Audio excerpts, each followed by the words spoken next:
C'est brusque comme première question.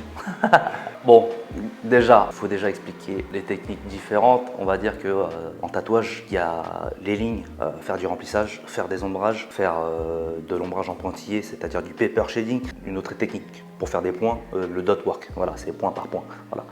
Quelle technique je préfère utiliser personnellement? Moi, c'est faire de l'ombrage. Voilà, faire de l'ombrage avec l'aiguille plate qu'on appelle la Magnum. Alors, la technique qui a été le plus dur pour moi à maîtriser, ça a été le remplissage en noir et en couleur. Le remplissage en noir et en couleur, ouais, ça a été une grosse lacune très très longtemps. Aujourd'hui, des fois, j'ai encore un peu de mal parce que c'est dur à trouver un juste milieu pour bien remplir sa zone. Voilà. Surtout, il faut compter beaucoup de choses en plus, c'est-à-dire les rougeurs, les saignements de clients et tout. Donc, je pense que ça a été ça. Ouais. Mon process pour progresser constamment, c'est vraiment un état d'esprit. Hein, c'est vraiment moi pour progresser vraiment, ça a été le dessin parce que ça me faisait progresser techniquement parlant et j'essayais d'adapter ce que je faisais sur feuille en tatouage. Et ça a été c'est le process. À chaque fois qu'aujourd'hui j'ai une panne d'inspiration ou une panne technique, je me remets sur feuille pour rechercher des nouveaux effets, des nouvelles façons d'ombrer, de jouer avec la lumière et tout. Ah, j'en ai plein encore. Après, je les ai pas énumérés. J'apprends à me connaître encore aujourd'hui moi-même. Après, une lacune, je dirais que c'est je commence à me détacher un petit peu du rush que j'ai eu toutes ces années en étant tatoueur. Je voyais le rush, je me disais que la quantité me ferait progresser, alors que non, des fois, il faut savoir respirer et réfléchir. Et là, on progresse vraiment plus vite quand on réfléchit.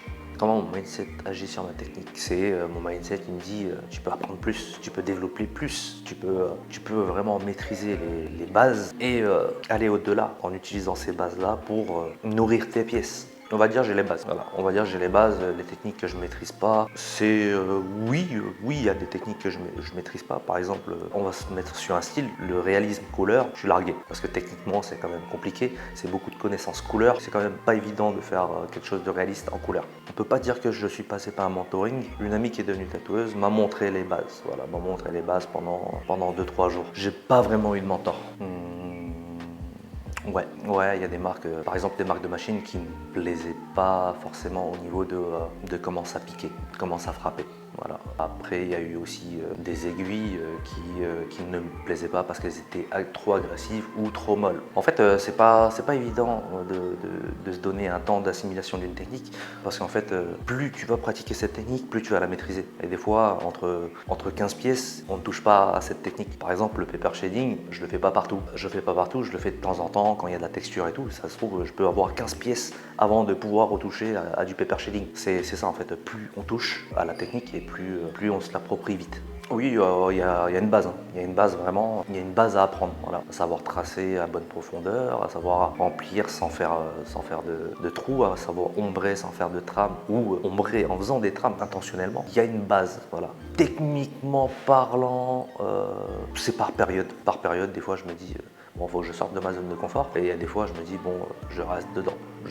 Ça, c'est la question qui fâche. C'est tout simplement parce qu'aujourd'hui, je suis autodidacte. J'ai pas eu de mentor, j'ai pas eu de méthode d'apprentissage. Et malheureusement, c'est la plupart des tatoueurs, ils sont dans le même cas. Voilà, ils sont tous autodidactes. Et Dieu sait que ça a été long de s'approprier des techniques, de devoir analyser tel ou tel tatoueur, aller en convention pour analyser, assister à des lives sur Insta et tout. Et en fait, nous, tout ce qui nous manquait en tant qu'autodidacte, c'est une trousse à outils où les bases, voilà, c'est des secrets qui n'ont pas à être parce qu'aujourd'hui il y a plus d'autodidactes dans le monde du tatouage que de gens qui ont réussi à trouver un shop et un maître d'apprentissage. Voilà, on ne peut pas catégorifier un autodidacte de scratcher parce qu'un scratcher c'est quoi? C'est un tatoueur autodidacte qui n'a pas les connaissances nécessaires. Voilà, moi je divulgue les connaissances payantes ou gratuites sur YouTube justement pour aider ces autodidactes vraiment à éviter des bêtises. Niveau technique, ouais, franchement ma progression elle a été quand même longue parce que j'avais pas les connaissances nécessaires. Les obstacles, ça a été vraiment le manque de connaissances, vraiment. J'ai dû chercher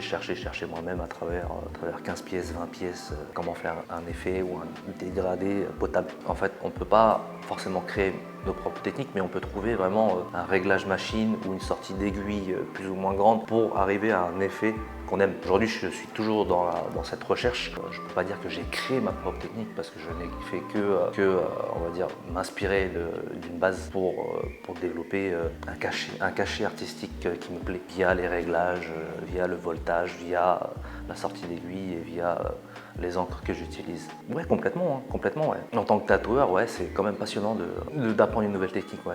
Des fois, c'est obsessionnel. Par exemple, quand j'ai découvert vraiment le paper shading, j'ai voulu faire toutes mes pièces après en paper shading, voilà, jusqu'à que j'en ai marre. Alors, on parlait de paper shading sur la question précédente, tu vois, par exemple, en paper shading, celui qui m'a inspiré, c'était Lil B. Lil B Tattoo, le Bordelais qui voyage un petit peu partout dans le monde, qui a sa chaîne YouTube. Et en fait, ouais, ça m'a vachement inspiré de voir techniquement Lil B travailler et les effets qu'il donnait à ses pièces. Après, il y en a plein d'autres hein, qui m'ont inspiré techniquement. J'adore la façon de Matt Stinger, qui fait du manga en couleur, de faire des trames dans ses pièces manga. Par exemple, il utilise des traits pour faire des ombres, pour repasser de la couleur après. Je trouve que ça fait un effet de texture très marqué. Et, voilà. Après, il y en a plein d'autres hein, qui m'ont inspiré. Et ouais, ça m'a vachement inspiré à apporter quelque chose dans mes pièces. Ouais. Alors, comment développer ses propres techniques? Je pense que déjà, il faut maîtriser les bases à fond. Il faut maîtriser les bases à fond, il faut maîtriser les bases du dessin à fond aussi pour vraiment faire un melting pot de tout ça. J'étais danseur à l'époque et on apprenait à faire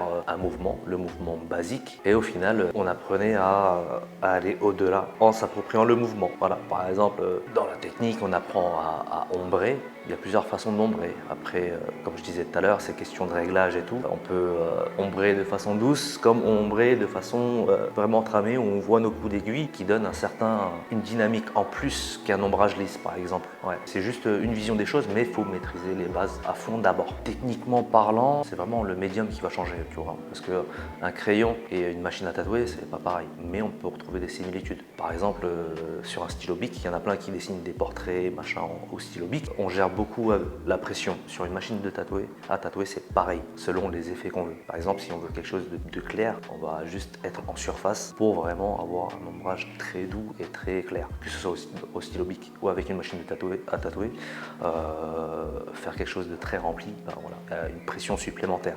Moi, je trouve que au fur et à mesure de ma carrière, je trouve que c'est similaire et que quand tu maîtrises les bases du tatouage, ce que tu fais sur feuille, tu peux le faire sur peau. Il y a juste le format qui va changer parce qu'il faut des fois sur feuille, tu peux pas faire aussi minimaliste en tatouage. Voilà.